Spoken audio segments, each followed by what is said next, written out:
Jadi sasa hebu niambie unakoka wakati gani? Kama huko nani?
Suasana.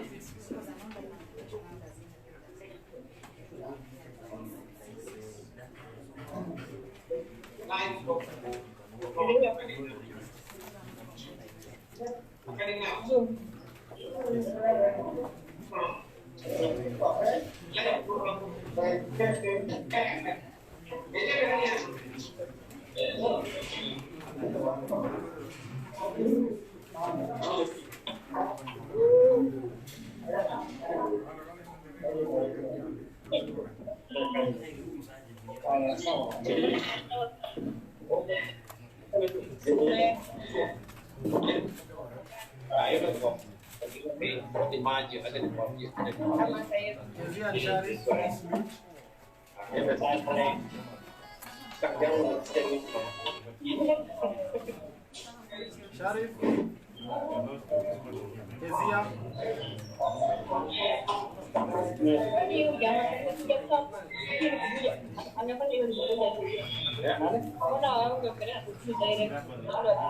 hati mambo na kombe sijui by the mambo ya watu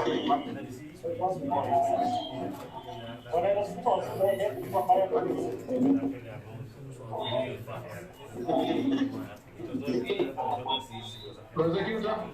Yes, Your Honor. Are you ready? Yes, Your Honor. Yes, Your Honor. Approve your statement. Yes, Your Honor. Yes, Your Honor. We are very ready. Can you mute? Unless you are getting everybody who is online, you mute your mic. Ulu, are you ready? We are ready, Your Honor. We are starting with miscellaneous for the Honorable Sudi. Okay. Proceeding now starting.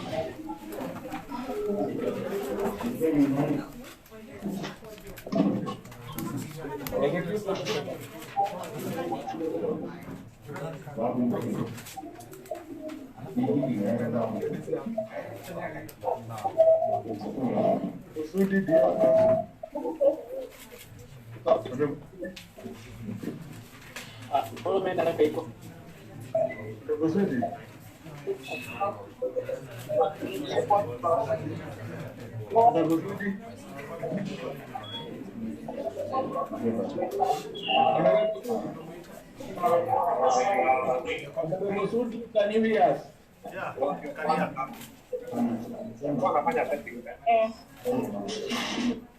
Mheshimiwa, Yes, nakusikiza. wakili wako wako hapo. Yeah, wakili wako. Yes, Your Honor, you're present.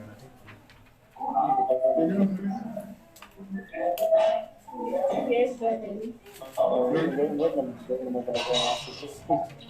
The name of the council. Your Honor, I have a list of my team. GB Cholet.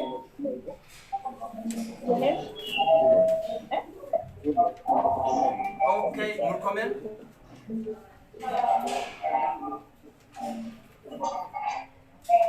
Terrell Isaac. Nathan Torore.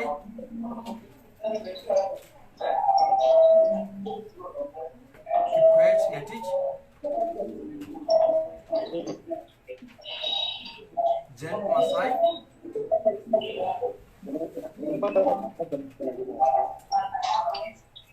Collins Kiprono. Kiprono Collins.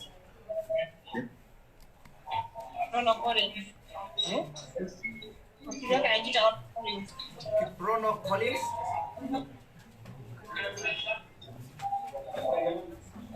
Karori Oliver. Karori Oliver.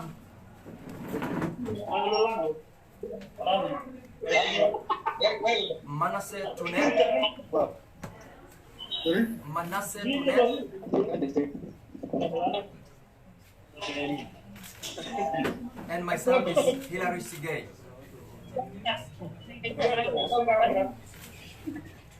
If you don't mute, we are going to exit you from this session. Please. Unless you're talking, you please mute your cameras.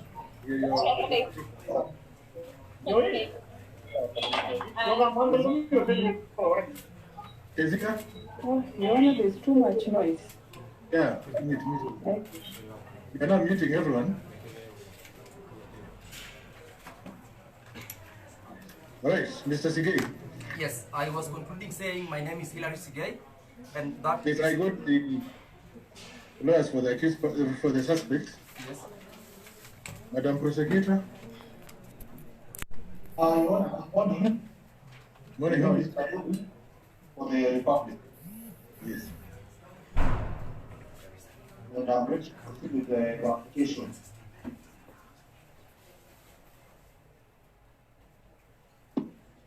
This out. Yes, Your Honor, I have served. Mr. Sigay, have you been served with the application? Yes, Your Honor, we've just received the application here at the station Yes. some 10 minutes ago, and we are ready to deal with it if the prosecution is ready to proceed with the application. Yes. Mr. Karole, proceed. What to bless Your Honor? The application is brought under Article 49, 1F and G of the Constitution and Section 36A of the Criminal Procedure Code. Your Honor, the Republic is seeking to detain the respondent, Oscar Kipchumba Sudi, for 14 days at Nakuru Central Police Station to enable the applicant conclude his investigations. Your Honor, the application is founded on the provisions of the law aforementioned and the affidavit sworn by Inspector James Akelo, and the following grounds.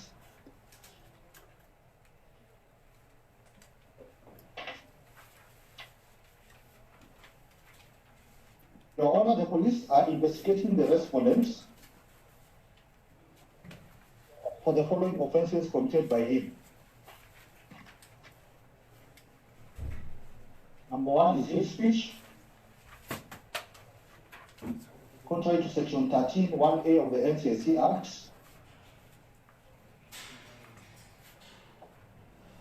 Number two is assault of a police officer. That one is contrary to section. Contrary to Section 103(a) of the National Police Service Act.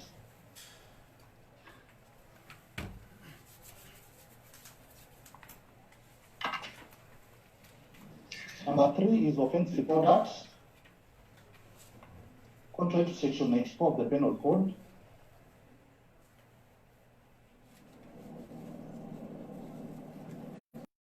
Number four is unlawful possession of firearms and ammunition.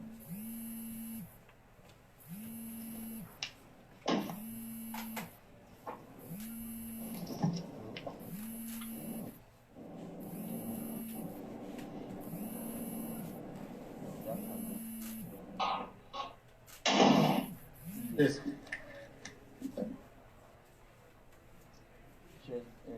Proceed. Yeah. I initiate. Takarori.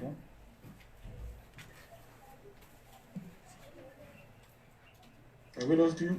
Okay. Sorry, I think it was the internet. Okay. So let me connect you to the person on the ground because I'm Mr. Karori? Yes, Your Honor, I can hear you. Yes, proceed. Your last point was unlawful possession of fire and ammunition. And yes, contrary to Section 89(1) of the Penal Code. Yes.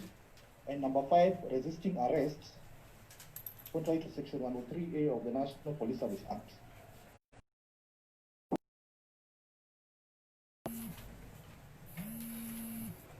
Yes. Your Honor, the respondent was arrested yesterday, the 13th of September 2020.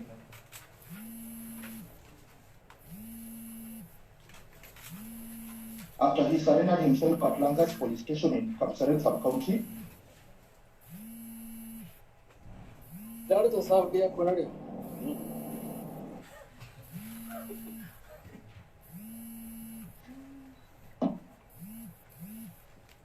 Yes. Proceed. And Your Honor, you can hear me? Yes, I can. Proceed. Thank you. Your Honor, the investigators had gone to the home of the respondent on Friday, the 11th of September, seeking to arrest him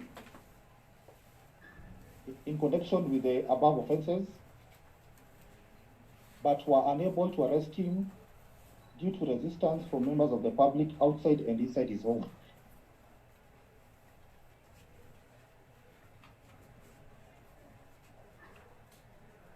Yes.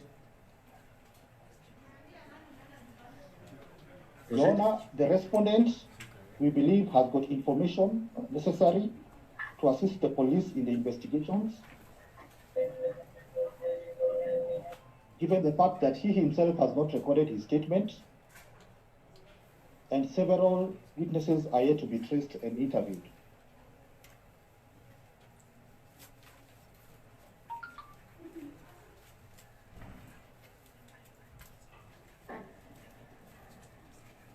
Yes.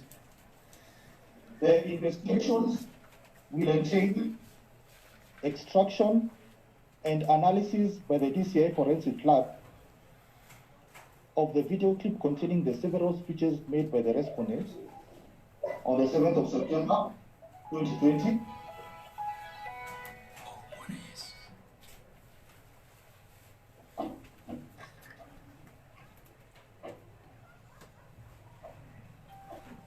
Yes. Further, the investigations will require the forwarding of a Seska pistol, serial number B 022713 with a magazine containing 11 rounds of 9mm caliber,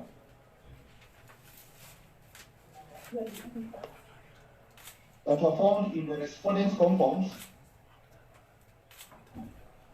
in a motor vehicle registration number KBR 257S Toyota Allion.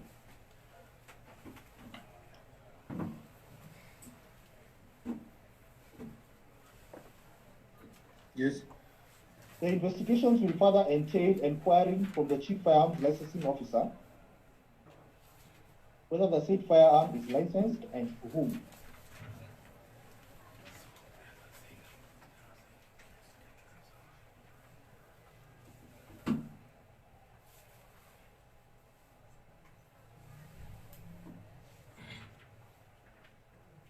Yes. And the investigating officer will also need to inquire from the National Transport and Safety Authority, the registered owner of the said motor vehicle.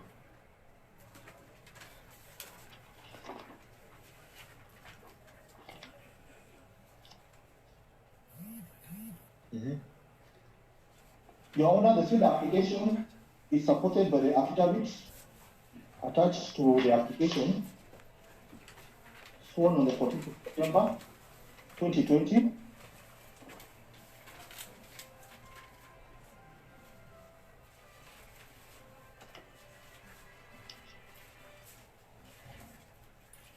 Yes. In which the grounds appearing on the affidavit are the same grounds that I had earlier listed in the notice of motion.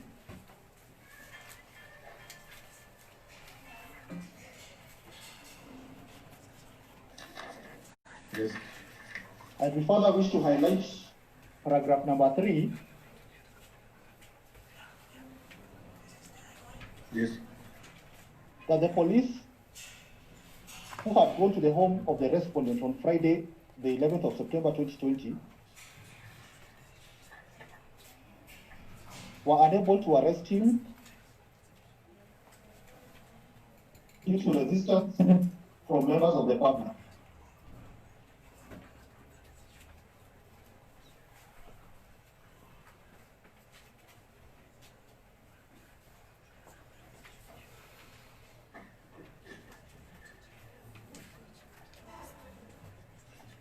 Yes. Your Honor, it is our submission that the respondent exercises great influence on members of the public on the ground,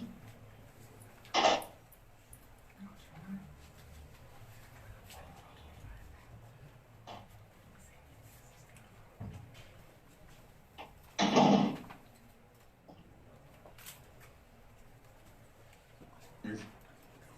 and releasing him on board at this moment would jeopardize investigations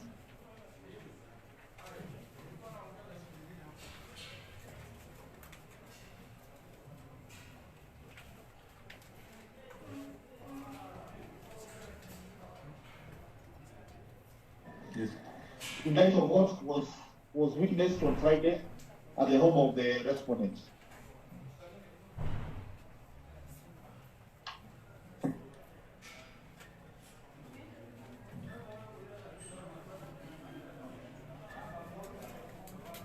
Yes. When we submit that the respondents, after the event of Friday, had the whole of Saturday, the 12th of September, to surrender himself to the police.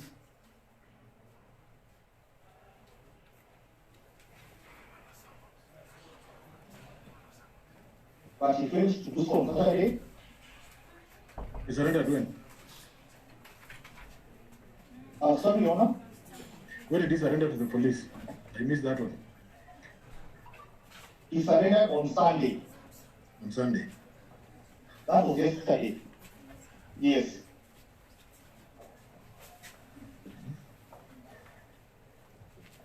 Proceed. So such conduct on the part of the respondent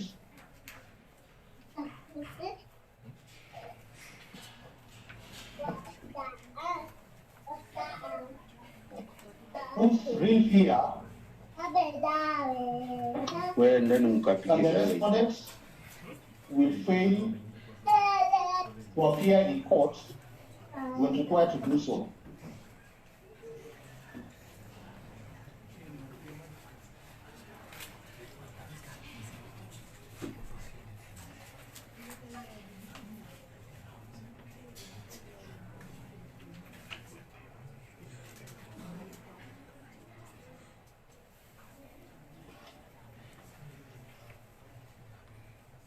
Yes.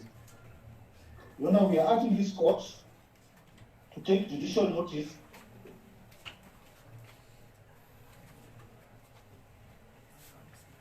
of the fact that there have been several demonstrations against the respondents with regard to the utterances that he made.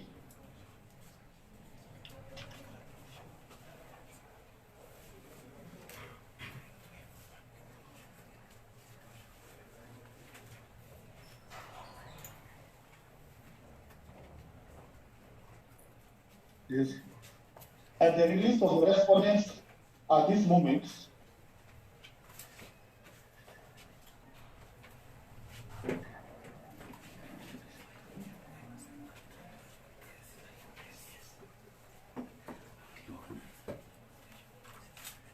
will disturb public order, peace, and security.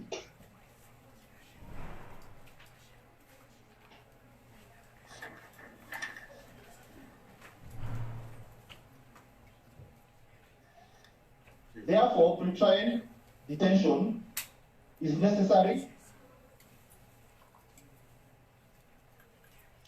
in light of the public response to the offenses committed by the respondents and to avoid public disorder.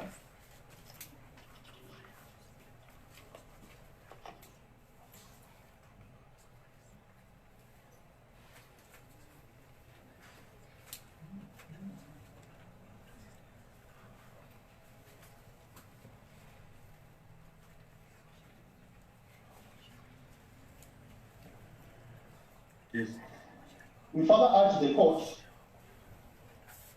to take judicial notice of the several instances of hate speech within the Republic at this moment and the effect of such utterances that threaten the national cohesion and security of our great republic, as witnessed during the 2007-2008 post-election violence in the country.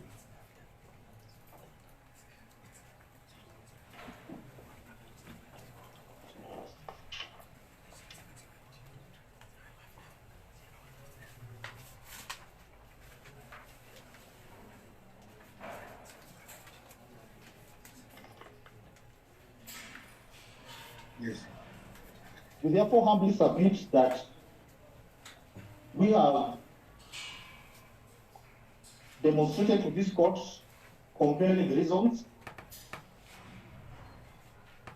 to justify detention of the respondent for 14 days to enable the police to complete the investigation.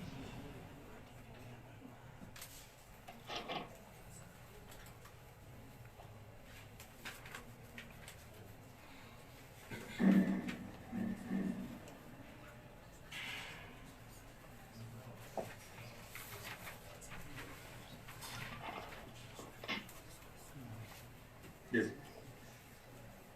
Your Honor, I wish now to refer to the list of authorities which we filed together with the application.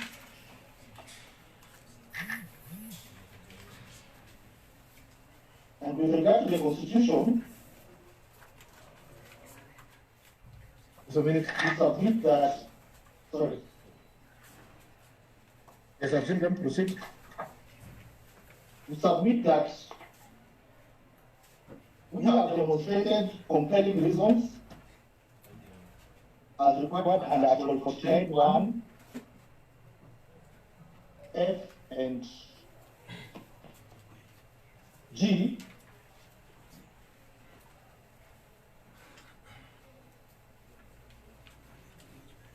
to warrant denial of bail at this moment.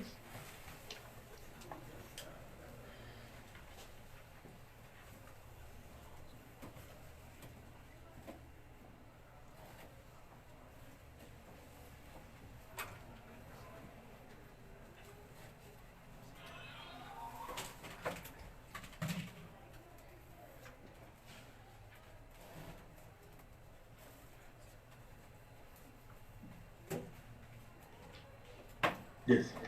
With regard to the bail and bond policy guidelines, we submit that under paragraph 4.9,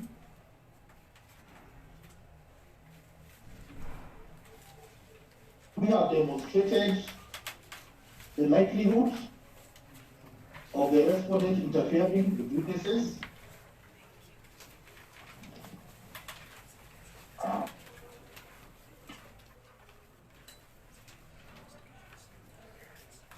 given the relationship between the respondent and the potential witnesses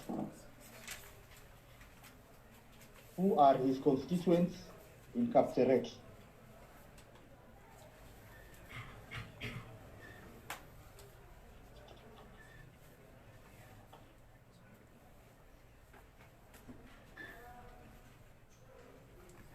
Yes.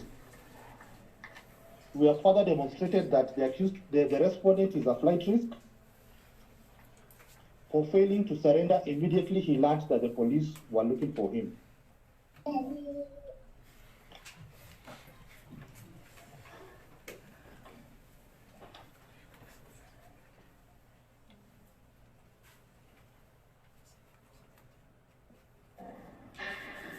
And finally, that it will be necessary for public order, peace and security to detain the respondent.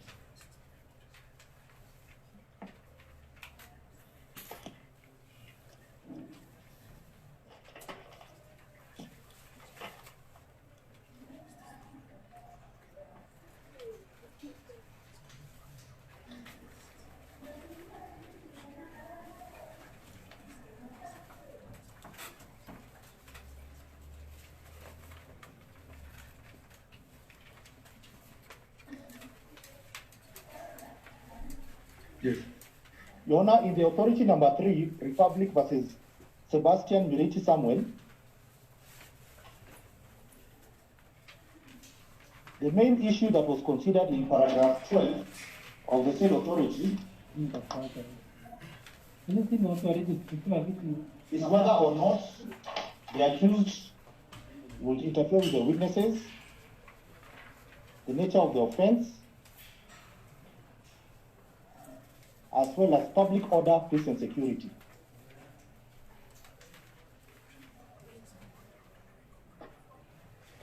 And in that case, the court denied bail to the accused person in light of those grounds.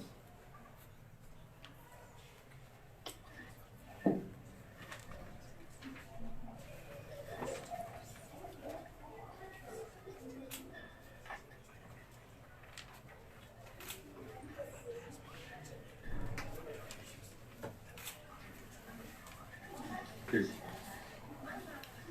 Your Honor, in authority number 4, KKK versus Republic, in paragraph number 6,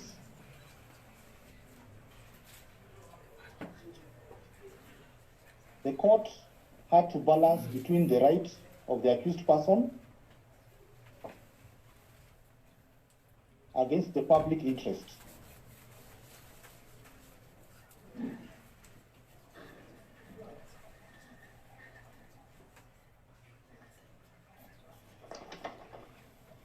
And the court denied bail after seeing the public interest outweighed the right of the accused person to be released on bail.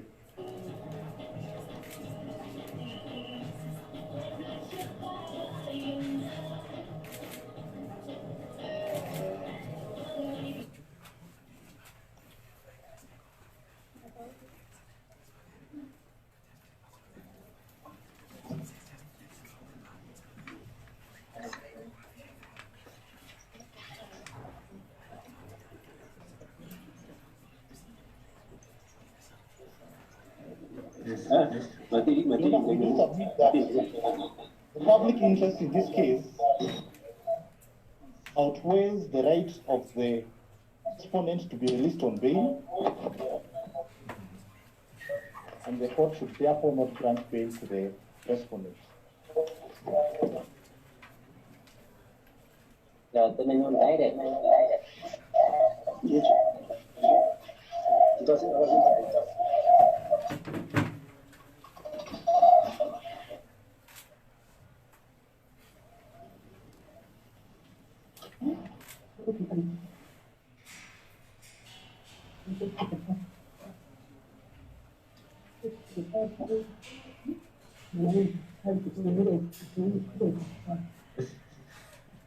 Similarly, in the authority number 5, Republic versus Joktan, Mayende, and 3 others, in paragraph 25, the issue of public interest was also considered in that case, and interference with witnesses, and bond was denied similarly in that case.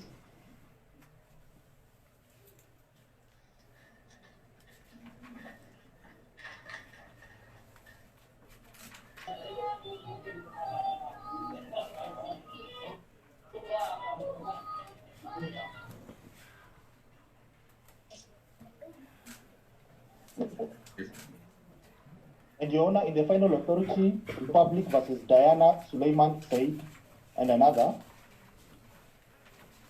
in paragraph number 17 and 18, the issue of public interest in national security and public safety was found to be a compelling reason to deny bail, and bail was also denied in that case.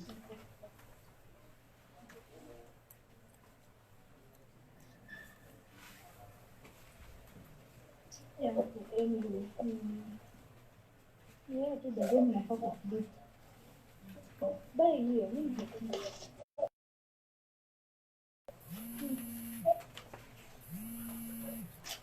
Yes.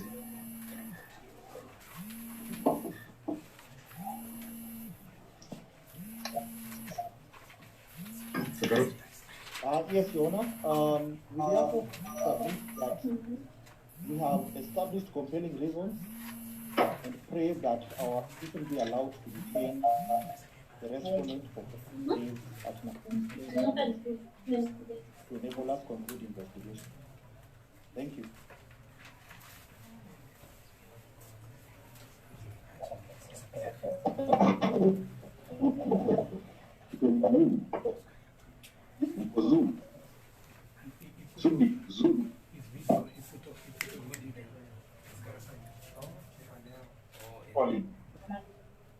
Tasike. Maybe you can't see him. His video is off. Your Honor, you cannot see you.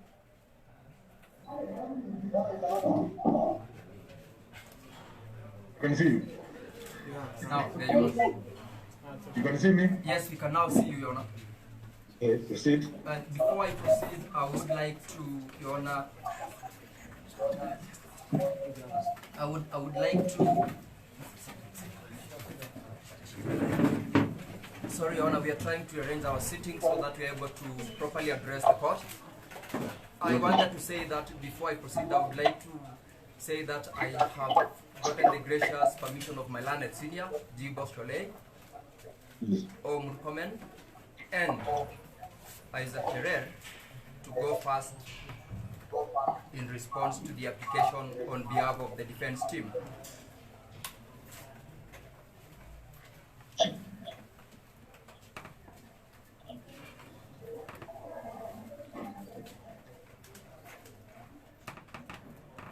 Yes.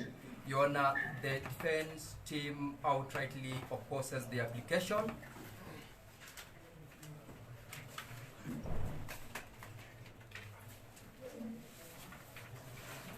And the first basis of opposition is the question as to whether the request in itself is constitutional in the first place.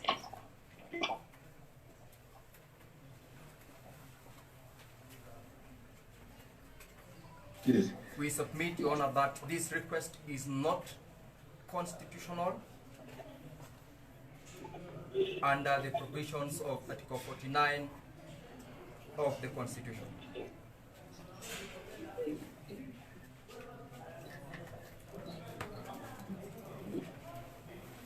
Yes. Your Honor, we'll come back to that in terms of response in the points of law, but I would like to respond to the issues of facts which have been raised in the affidavit of IP James Akelo.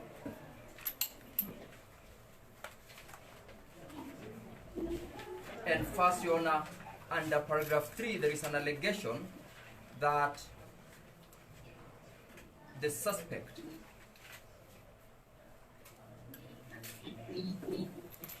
resisted arrest on the 11th of September 2020.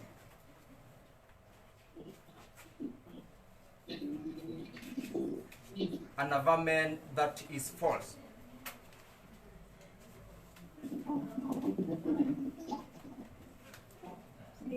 Your Honor, it came into the public knowledge that on the 11th of September 2020, the suspect, Honorable Oscar Sudi, was not in the alleged residence, that is at Kapsere.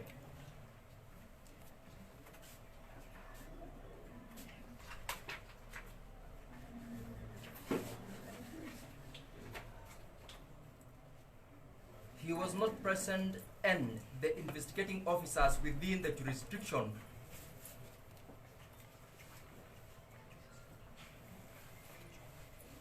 of Kapsere were aware about the fact.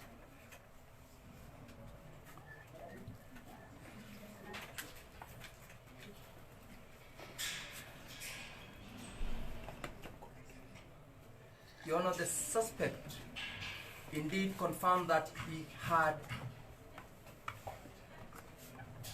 on the 10th and the 11th of September 2020,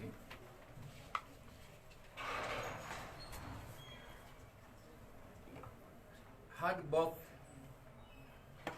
telephone conversations and exchanged messages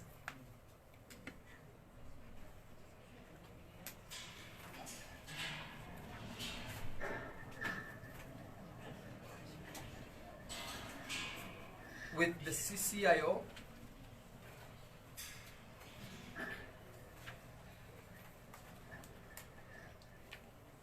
one Mr. Washira,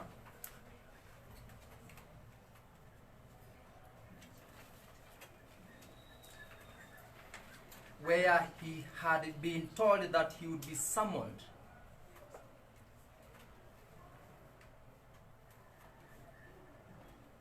to appear on Tuesday,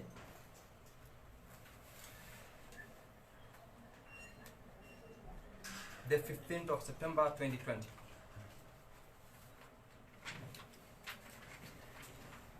At 10 a.m.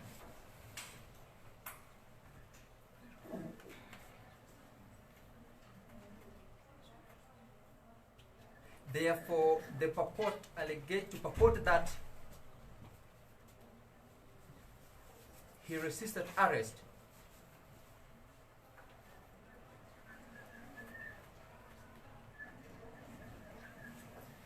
is untrue.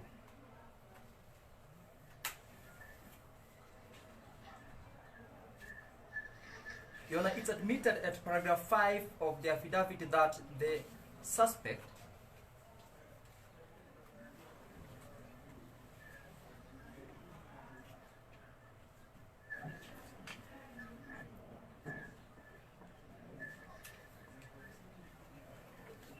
presented himself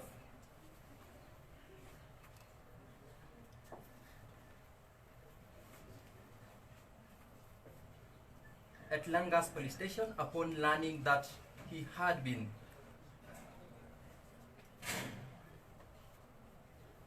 looked for the previous night by the police.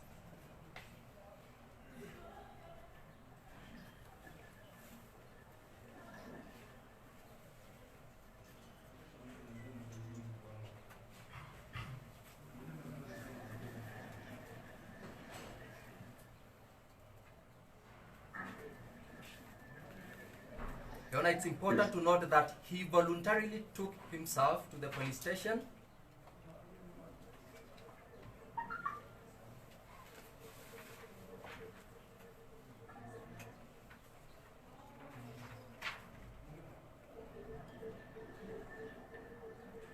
which was the nearest within the jurisdiction where he was, and he was airlifted.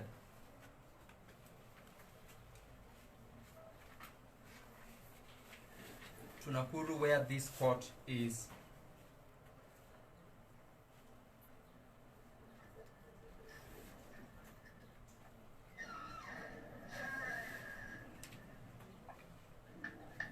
It is therefore not proper for the prosecution to state that the suspect was in the first place arrested.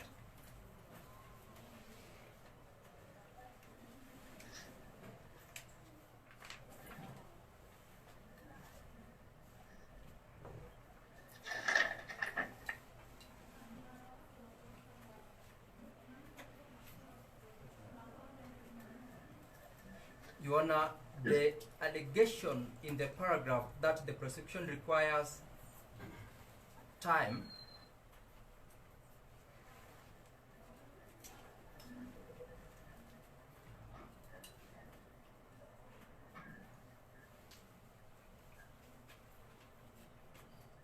for purposes of conducting official searches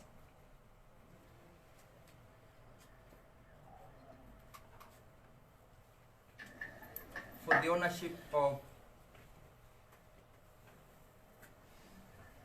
a motor vehicle KDR 257S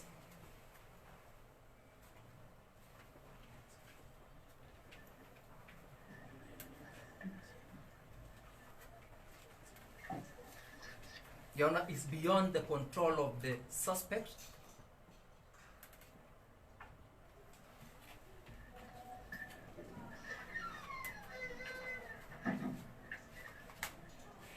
And two, that the process in itself is digital and instant.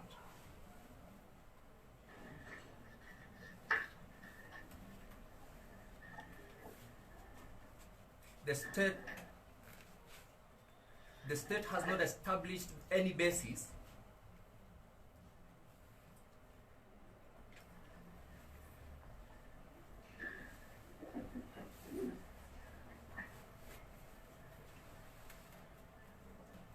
why they did not do this from the day that they raided the suspect's home on the 11th.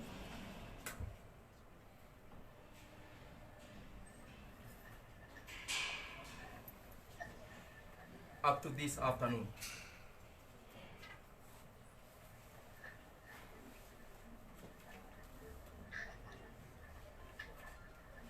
The presumption we can take is that the prosecution intentionally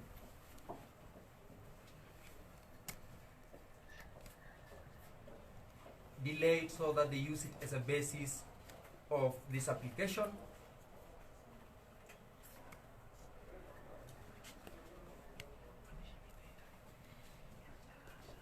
and we ask that you disregard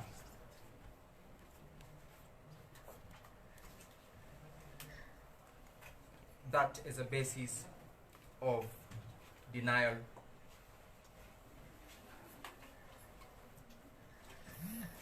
You disregard that as a basis of denial of bail to the suspect.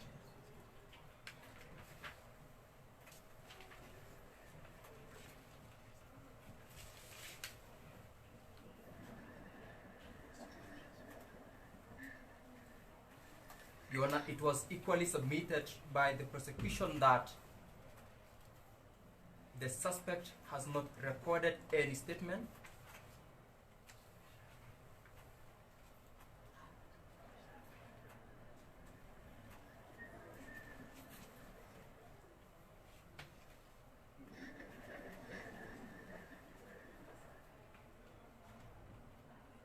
and we submit that the averments at paragraph 7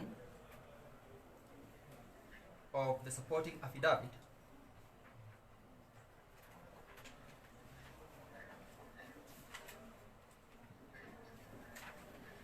does not support their prayer.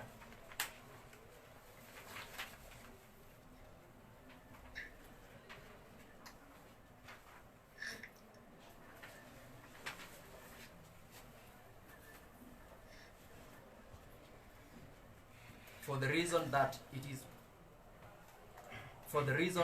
it is now over 36 hours since the suspect was in the custody of the police,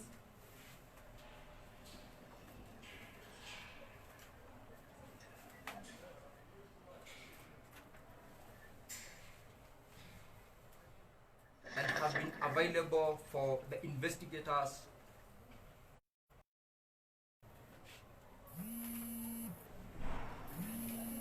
to take a statement from him.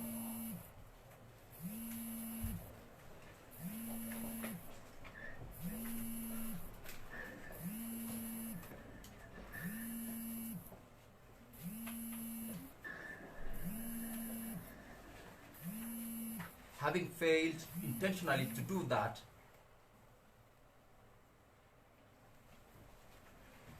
should not be used as against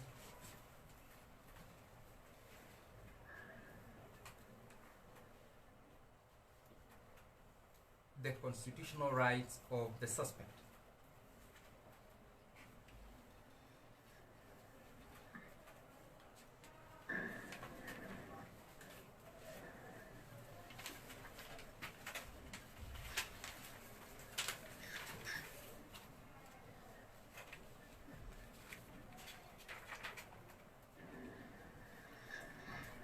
The generalized reasons that have been advanced before you by the prosecution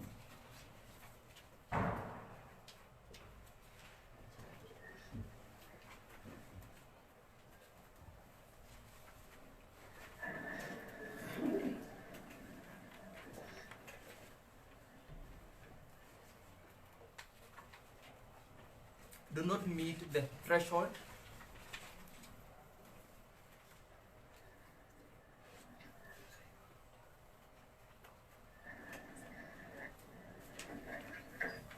that the Constitution and the law provides for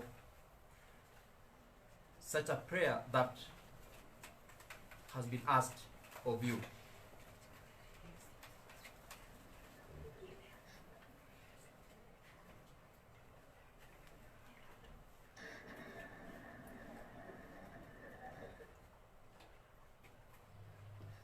the mere fact that an allegation of an offense committed is serious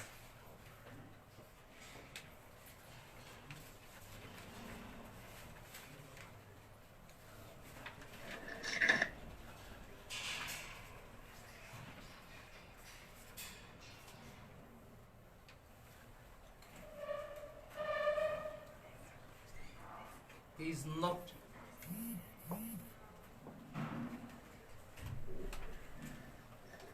not a compelling reason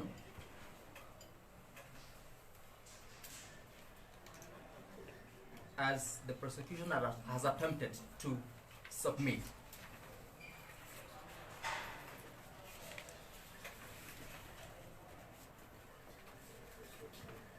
Your Honor, the accused is a sitting elected member of Parliament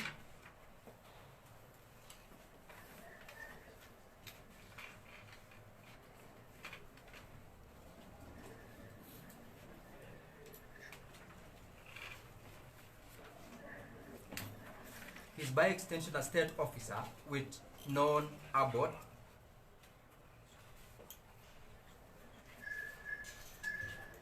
And for this submission, Your Honor,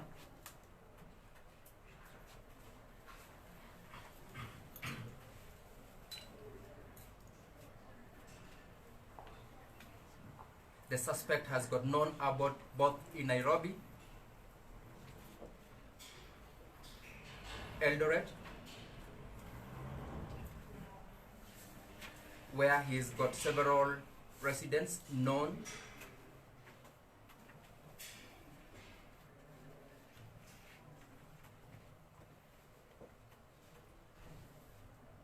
and he cannot be a flight risk as it's been submitted before you.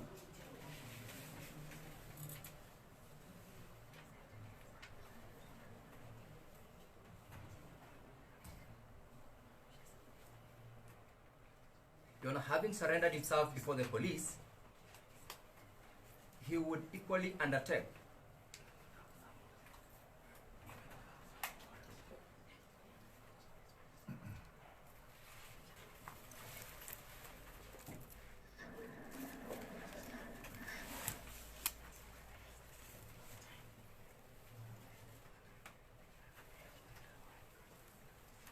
to present himself for whatever investigations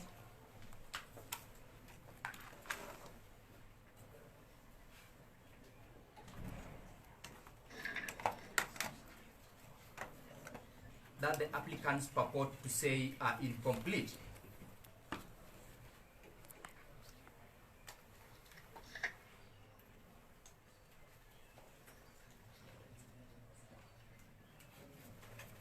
As to the allegation of a possible interference by the suspect or witnesses,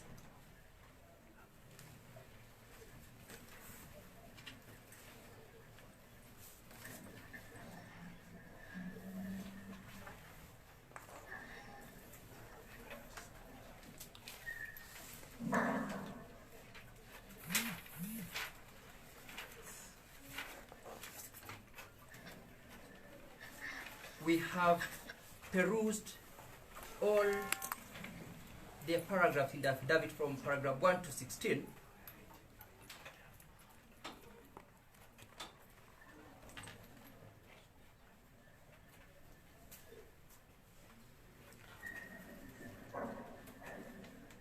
And the prosecution have not outlined their possible or intended witnesses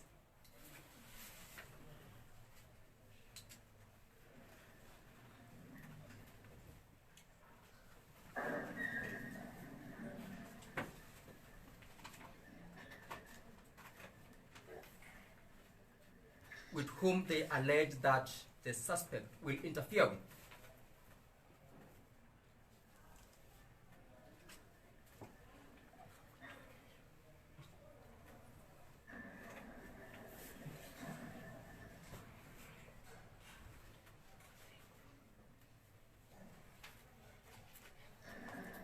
You cannot, Your Honor, interfere with that which you do not know. Secondly,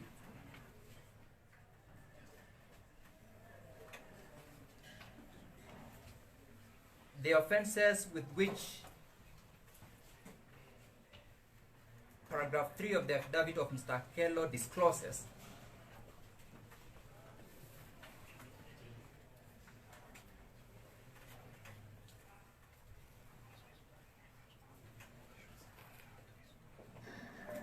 are expressed when you compare them with the provisions of the law where they are based.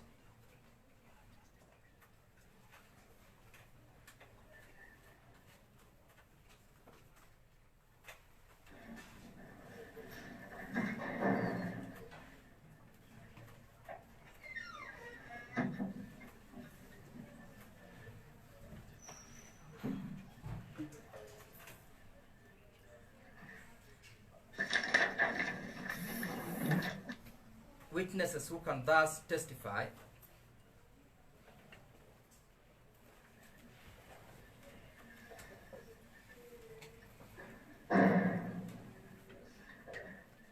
on such charges are not ordinary witnesses,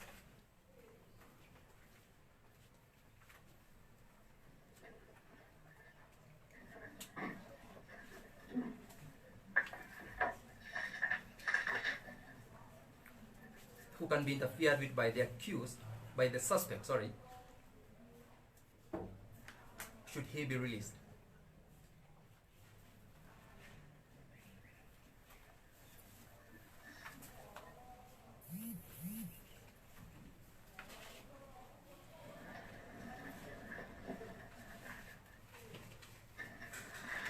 And lastly, the nature of these offenses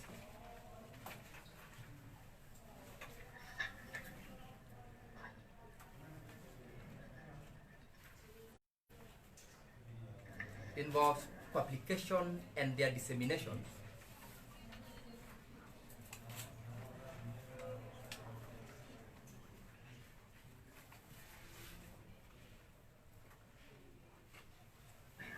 with which the suspect has completely no control over.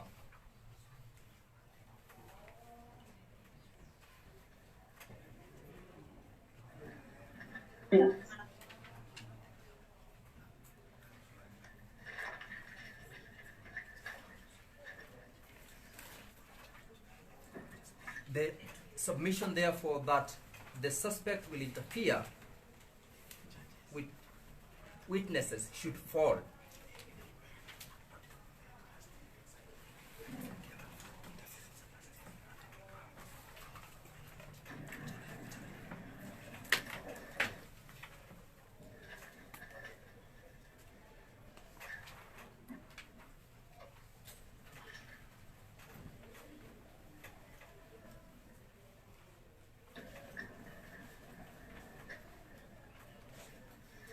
Your Honor, even if we want to say then he is possibly going to interfere, it is public information now.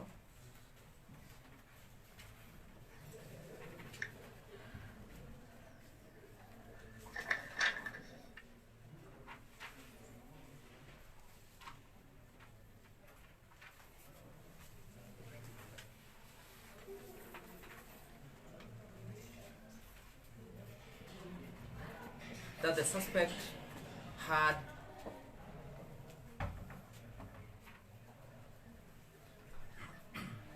a peaceful procession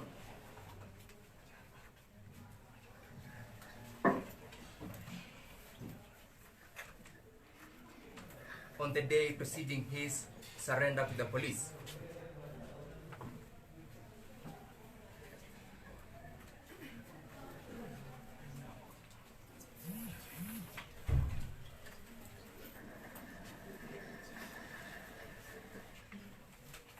This procession was conducted in Eldoret Town and Cheptiret Town, or shopping center.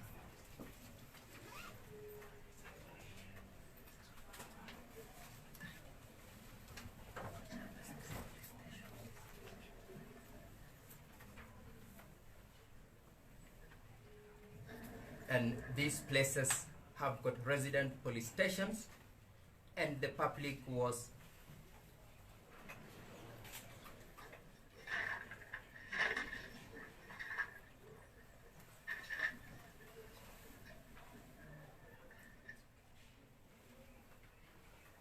peaceful the entire of that time. It cannot then be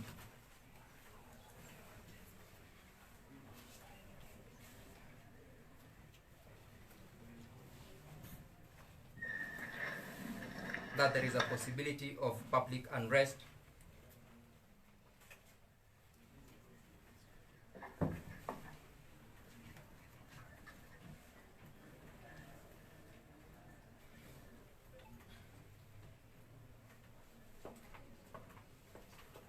should the suspect be released.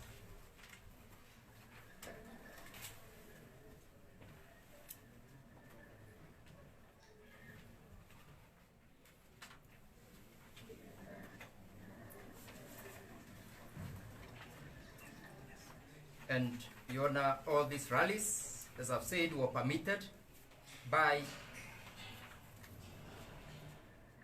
relevant authorities, including the police.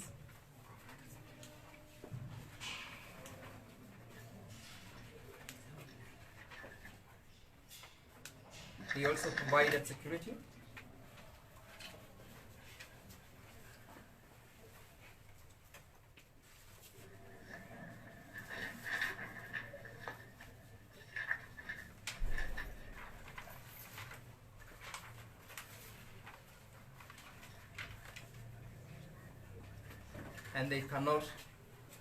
And they cannot be had now to say they need to detain him because of public interest.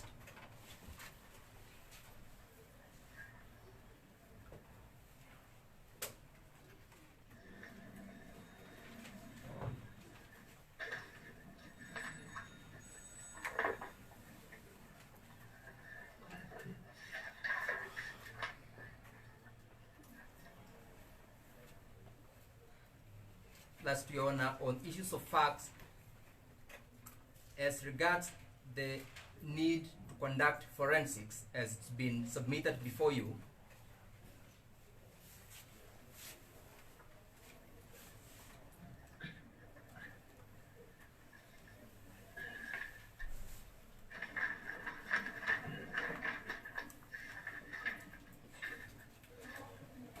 it cannot form a reason or a basis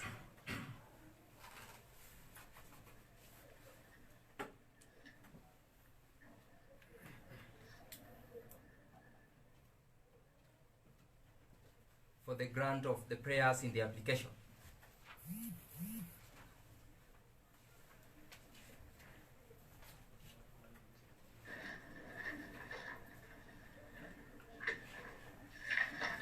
Your Honor, it has not been shown that the firearms belonged to the suspect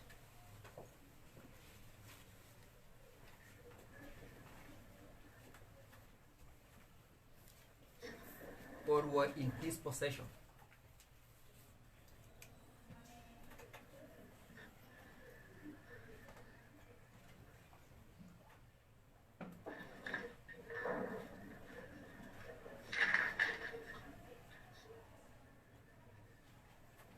Your Honor, so that even as you consider the application that is before you, the question that this court should ask itself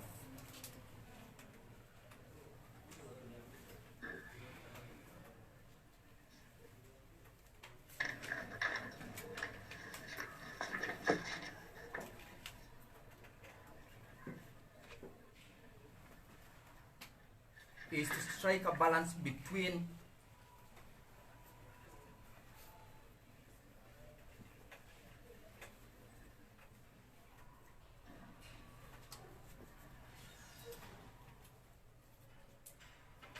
the liberty and the right of the suspect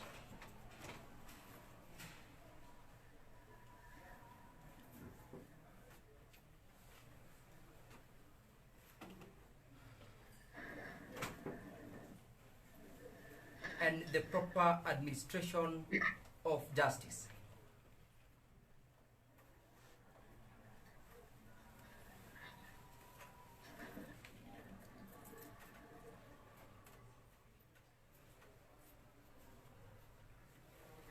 The proposed investigations under paragraph 3 of the affidavit of Akello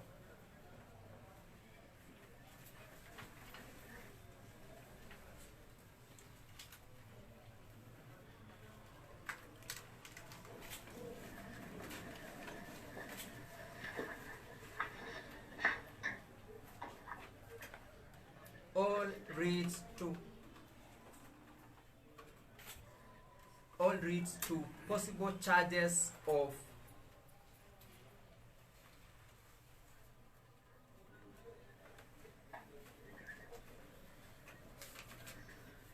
offenses which are misdemeanor.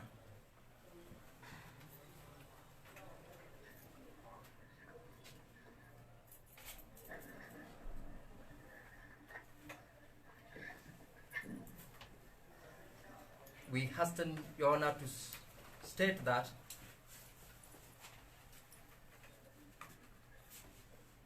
Your Honor, can you hear us? Yes, yes. I was Proceed. submitting that we hasten to submit that this honorable court should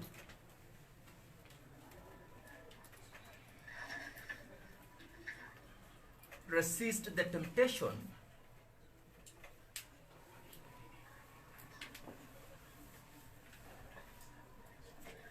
as has been submitted by the prosecution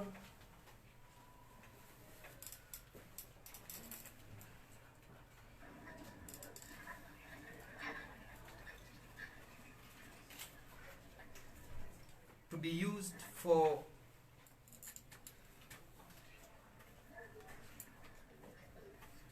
scoring political interest, and instead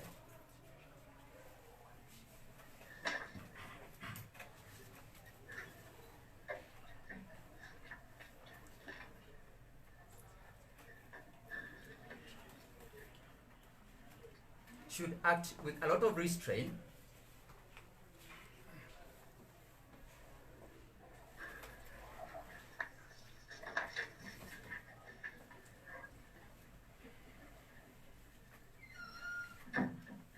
and strictly follow the law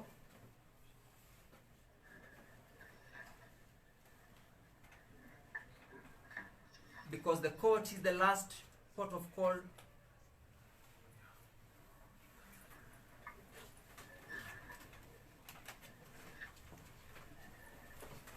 for those seeking justice.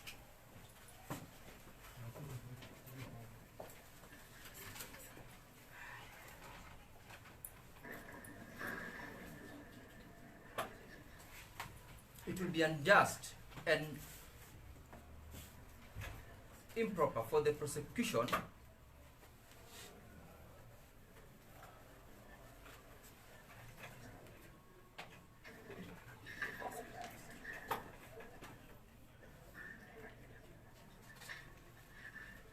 to depart from what they ought to have done and purport to come and use the courts to attain that which they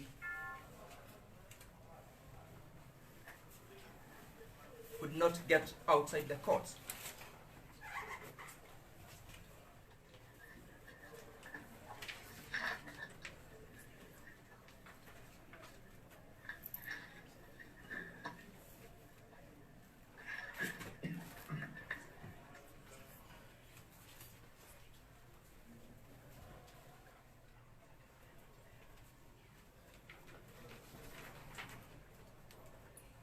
Your Honor, I commence by citing the entitlements under Article 49 of the Constitution.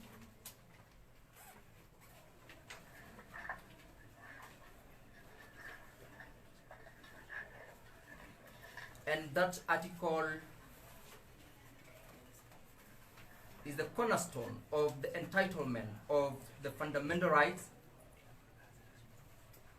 which this court can only protect. In support of that,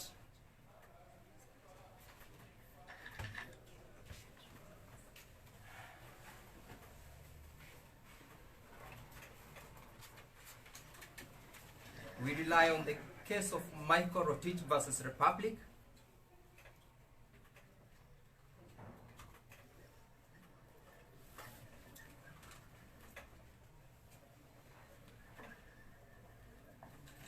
This is EKLR 2016. Miscellaneous criminal application number 304 of 2016.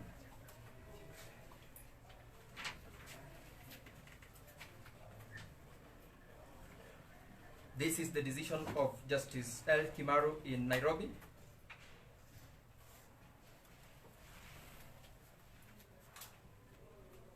Where in agreeing or in declining to agree with the prosecution,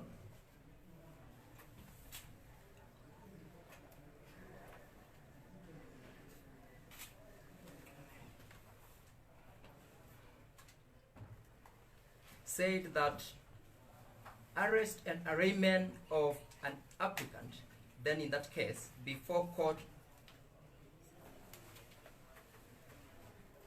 without any charge being preferred against him,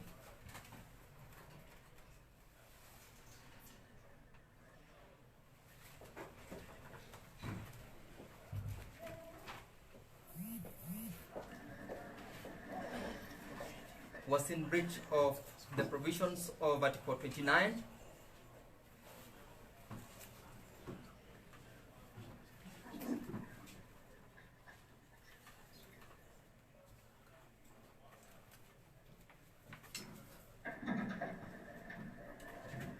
and the courts agreed in that case that the entitlement to bail is paramount, and it granted.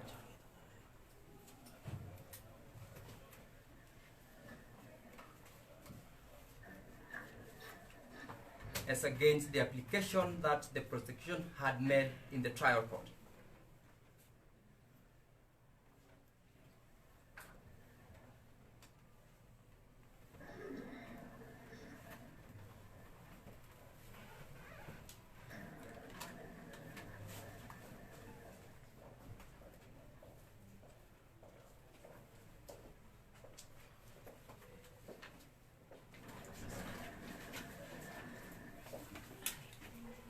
In the present case, the prosecution has not even presented a holding charge.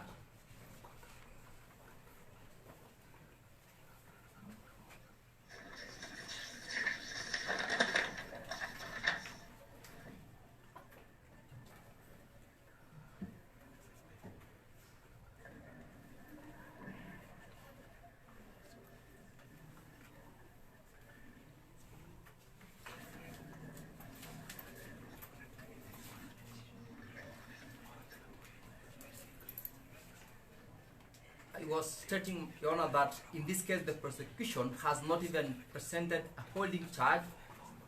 Noted that. Okay, thank you. And therefore they cannot then ask for you to deny bail when they have not even disclosed the possible charges is against the suspect.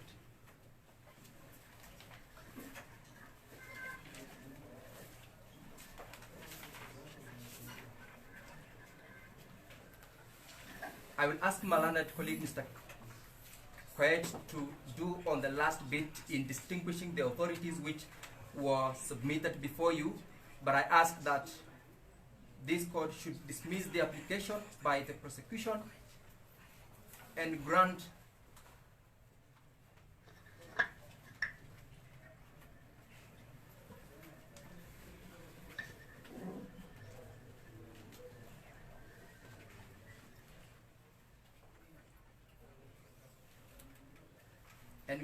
the suspect bail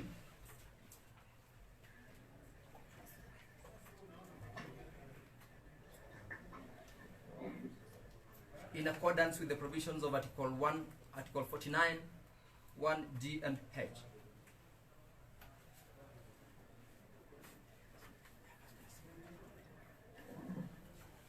Such bail terms should be as reasonable because of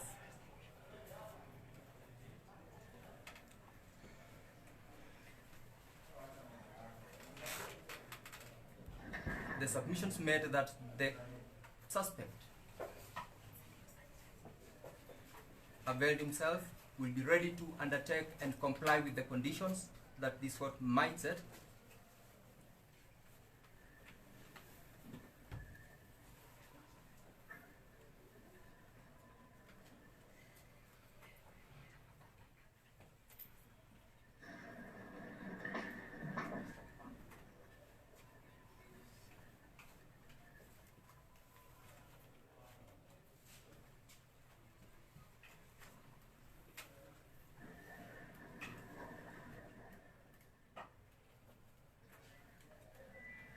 Your Honor, I'll ask my colleague to proceed from that point. Thank you. I submit.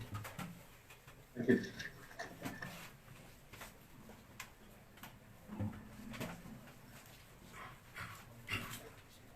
Your Honor, over and above what Mr. Sigea submitted, on behalf of the entire team, I want to submit further, based on the decision by Justice Kimaru, and in the present circumstances which were so similar to what was before Justice Kimaru, the accused person was granted bond and or bail. The police, who had no draft information, Your Honor, were directed not to arrest, not to intimidate further, not to interfere with the person of Michael Rotich.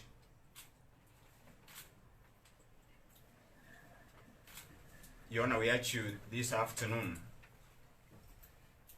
to put your feet firmly on the ground and grant the accused person here, in Your Honor, bond, as the police, NCIC, take whatever time they want. You can clearly see that they are not ready. They will not be ready tomorrow. They will never be ready. Very quickly, Your Honor, to the authorities cited by my senior, Mr. Karuri. I know this is a studious court. I will mention very quickly the third authority, which was cited as the first one, Your Honor, that is Republic versus Sebastian Miriti Samuel. This is an authority, Your Honor, cited for purposes of making a timid allegation that the accused before you, who is law-abiding and a legislator, would interfere with witnesses. Your Honor, the touchstone at page 2 of that decision, captured very clearly in paragraph number 13, requires that the witnesses that can be interfered with are mentioned very specifically. That is paragraph 13, Your Honor. And not just specifically, Your Honor, Republic versus Sebastian Miriti Samuel, which was cited by Mr. Karuri. The witnesses should not just be mentioned in passing, they should be very specific. The probability of interference should be so real so that, Your Honor, in a similar application, you should see the interference. And in the present case of Sebastian Miriti, Your Honor, the interference was so real. Actually, the suspect in that case had dismembered the limbs of a witness who testified in person. Your Honor, in the present circumstances, you should be extremely worried, Your Honor. You should be very worried. I urge you, Your Honor, to be very worried. Not a single piece of name of the witnesses is mentioned. And I think my senior, Mr. Karuri, this morning on his way to the railway station, found himself in the bus station, Your Honor. He must be taken back to where he should go. Who are these witnesses? You cannot tell the court that these are witnesses from Kapseret constituency. This is a constituency with about 1 million people, Your Honor. Such generic application, Your Honor, should be disregarded in as much as it's very abusive of the court process. There is a big distinction between this case and the case of the accused person before you. Allow me, Your Honor, very amply to proceed to the case of Triple K versus Republic. Your Honor, at page 2, paragraph 4 of that decision, the principles of the bond and bail policy are highlighted. I know Your Honor is very studious. Interference of witnesses is the one cited by the prosecution in this case. These are witnesses they are mentioning in Utopia. Not a single piece of name is mentioned. It is so generic. I urge you, Your Honor, to ignore that limb of interference of witnesses. Your Honor, to the final authority of Joktan Mayende,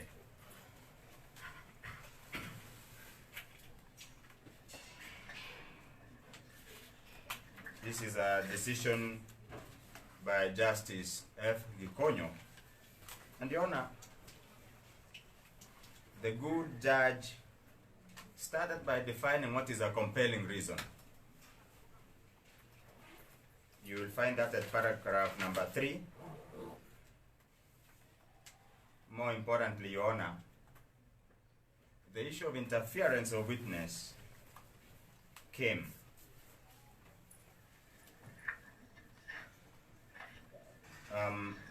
at the risk of boring this court. We do not know who these witnesses are. But Your Honor, you have to look at this in the context of the intended counts. Are these the kind of counts that the accused person can interfere with? Fire testing of a firearm, this is something that is done under very heavy security apparatus of this country. Fire testing of firearms is not even done in Nakuru. It is not done in Eldoret. This is a functionary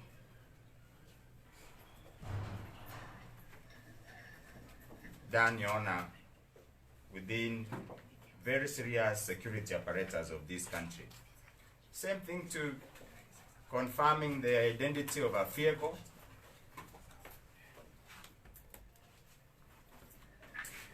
Your Honor, assault cannot be continuous. How do you interfere with investigation of assault? Your Honor, I urge you, in light of those three authorities, to find that they are in favor of the accused person. I reiterate, Your Honor, very humbly, that in the absence of draft information, allow bond with such terms, such conditions, Your Honor, as you may deem fit. And finally, Your Honor, what is before you is more important for what it does not say than what it says. This is probably, Your Honor, the beginning of pretrial detentions in this country. And Your Honor, you are a citadel of the rivers of justice. We shall be demonstrating that what we now have as a country, and that is why we are urging the court to be on guard, to be vigilant. We are seeing cannibalization of institutions by the executive arm of government, militarization of politics, and politicization of the police. Your Honor, let politicians deal with their political death outside there. Let politicians, Your Honor, sort out their issues in political rallies and arena. Please, Your Honor, safeguard this temple of justice by disallowing this sad attempt to violate the right to liberty, to violate the right of freedom of expression by using the carpet of the temple of justice. Your Honor, we shall forever pray that you dismiss this application, allow the rivers of justice to flow towards the accused and other people who are probably not on the right side of government that controls security apparatus. We are most obliged, Your Honor. Thank you.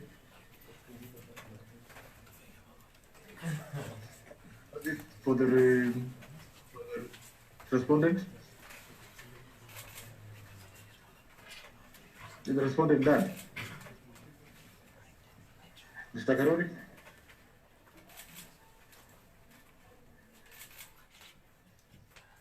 Much obliged, Your Honor. Yes. Yes, Your Honor, in brief response to counsel for the respondent, let me start with the final remark that the court should guard against political interference. I wish to submit that there is no political angle at all in this case. The applicant is acting in accordance with the mandate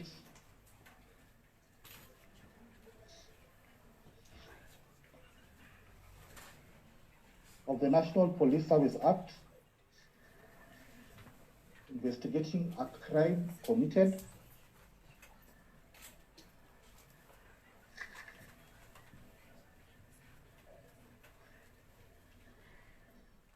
and the applicant believes in equality before the law of all Kenyans, no matter what social standing you may have.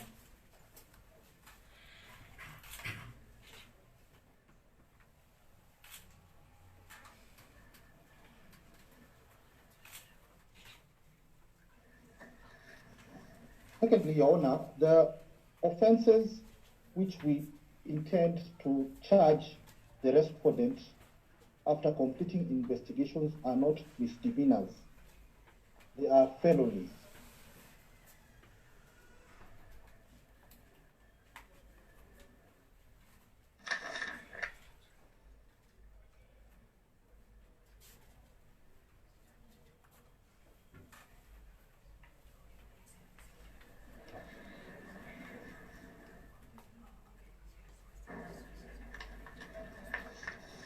Yes.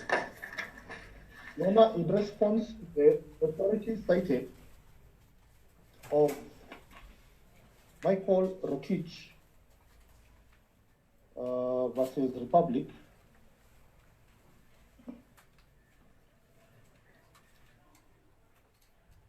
I wish to refer the court to the case of Betty Jemutai Kimeiwa versus Republic, Your Honor, I don't 2018. know. Your Honor, with your permission, I don't know whether we are restarting this afresh. Would I have a second bite of the cherry? Karori? I do No, not Your have Honor, I'm just authority. responding to the said authority of Michael Rotich, which Yes. was disregarded by a fellow judge, Edward Moredi, in the said case which I was quoting before the court. What My you are point saying- is what that you the are saying, said Your Honor, authority is not binding on this court. what you are saying, Your Honor, is that we don't have the authority Mr. Karuri is referring to. It's a new thing altogether. I think Mr. Karuri will probably be guided, Your Honor, to respond to the issues of law that arose specifically in our submissions. Mr. Karori, you want to rely on a decision of the High Court? All right, Your Honor, I will disregard the said authority, but just point out to the court that the state authority of Michael Rotich is not binding. It is only persuasive. Further, Your Honor, the law, actually the Constitution provides for such an application of seeking time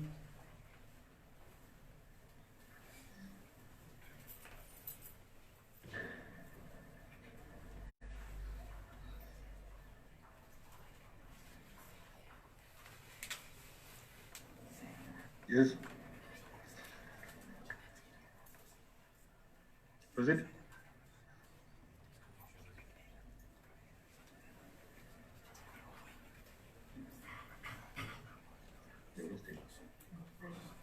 Mr. Karori?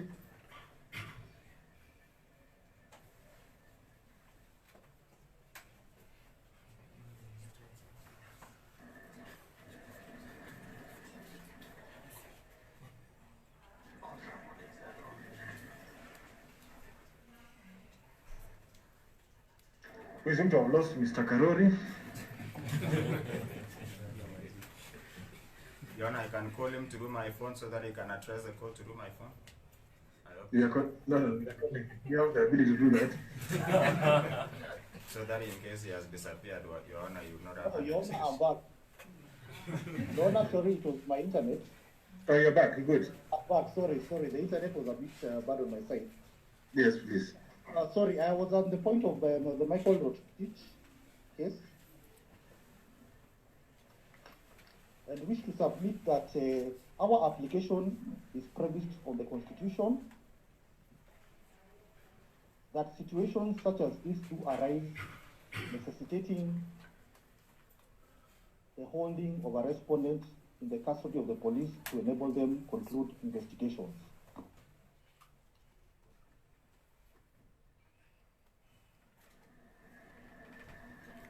It is only logical for the police to produce a suspect before the court once investigations are complete for purposes of full disclosure and certainty as to what a suspect is facing.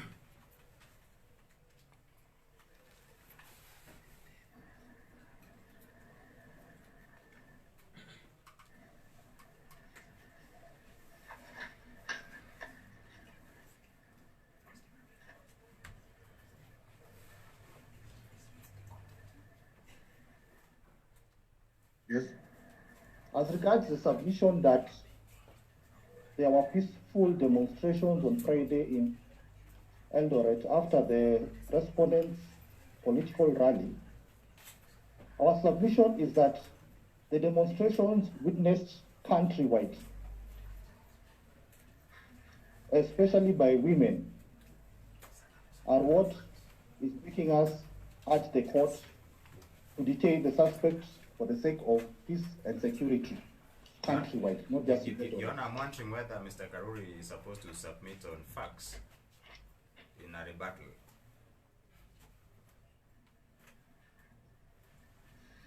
It's actually just emphasizing what he had already submitted.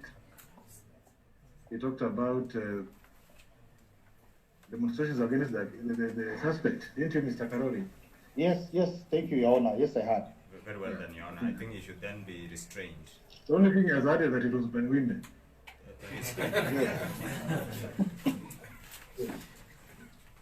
He should be restrained, Your Honor. So, Your Honor, that is all that I have to submit in response, and pray for that our application be allowed. Thank you.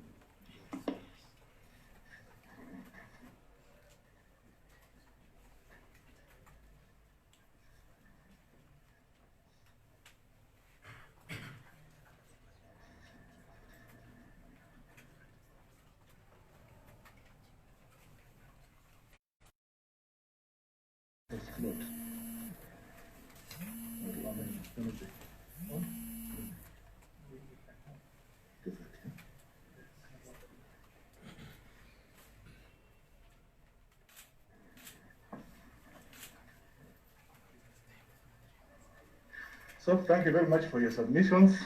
I will try to consider them and prepare a ruling, which I will deliver on 16th September 2020 at 2:30 p.m.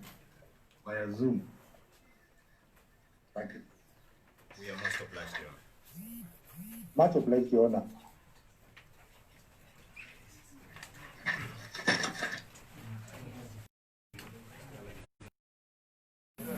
Just for the record, it will remain remanded at Nakuru police station till then. For the suspects. Your Honor, did you say Nakuru Central Police Station or Nakuru GK Prison? Central Police Station.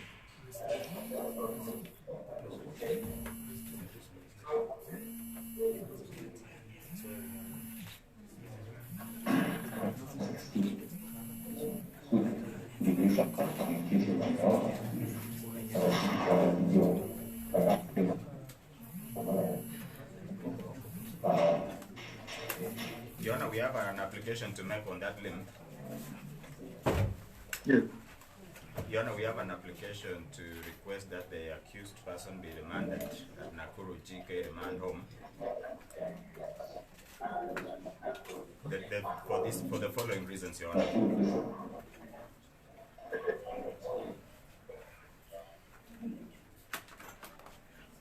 Your Honor, number one,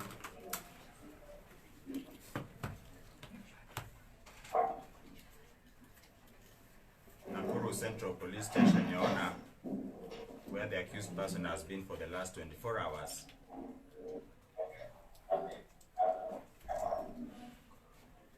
is fairly congested in the estimation of the accused person and the defense counsel.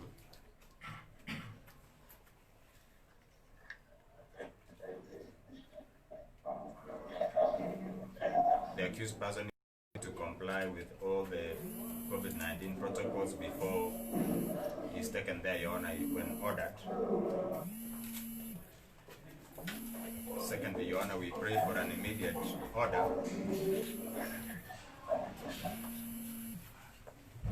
for the accused person, Your Honor, to be taken to the hospital. Your Honor, Your Honor, the accused person is not feeling well, and we pray that even as we await the ruling, you should be afforded emergency medical treatment.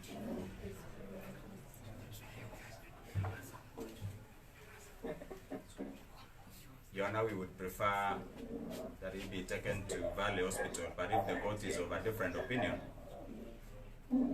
he can be taken to Annex Provincial General Hospital at the cost of the government, if the government cannot afford. Your Honor, the accused person is willing to take care of his medical expenses, but since he's a guest of the state, Your Honor, we pray that he be taken for emergency medical treatment, and upon being given the treatment, he can go to Nakuru. Your Honor, are you still around? Yes. Okay, thank you, Your Honor. You can be taken to Nakuru GK Prison Remand Home after he is gone for medication. You done? Yes, Your Honor, we are most obliged. Mr. Karori? Your Honor, we oppose the application by the defense. Remand home is for persons who've been charged. The accused person, the respondent is yet to be charged.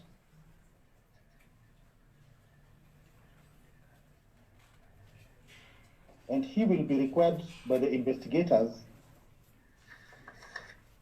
for interrogation at the Nakuru police station, where he will easily be accessible to the investigators.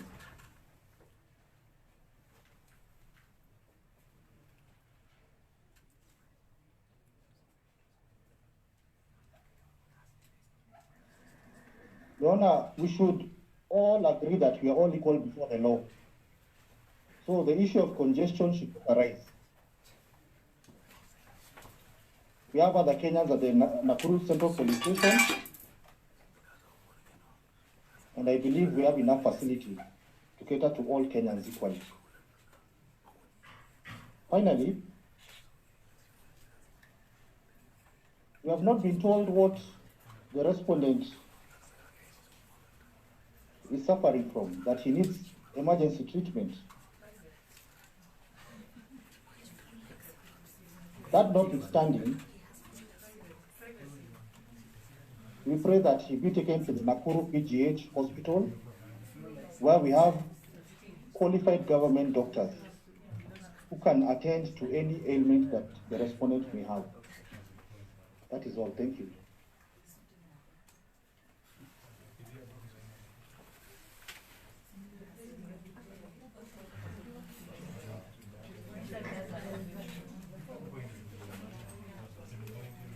Mr. Karori, are you willing to give medical expenses? Mr. Karori? Yes, Your Honor. medical expenses. The respondent should cater for his own medical expenses at the PGH, Nakuru, which is very affordable.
So the accused has not yet been charged with an offense. He may therefore be unsuitable to be detained at the GK prison. Secondly, these are short-term remand, maybe by Wednesday. We shall know whether it will be extended or not. So I do not find it useful to take him to the remand home. He will be remanded at the Central Police Station. He may also be escorted to PGH for treatment. We are most obliged. We are very grateful. Thank you, Your Honor. Your Honor.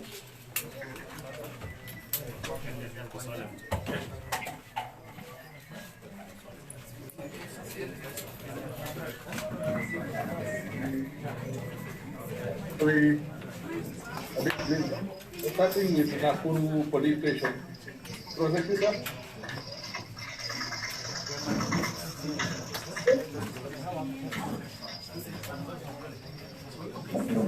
Starting with Nakuru Police Station.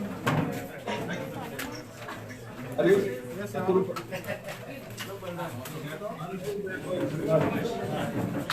Done. Andrew Bedwell.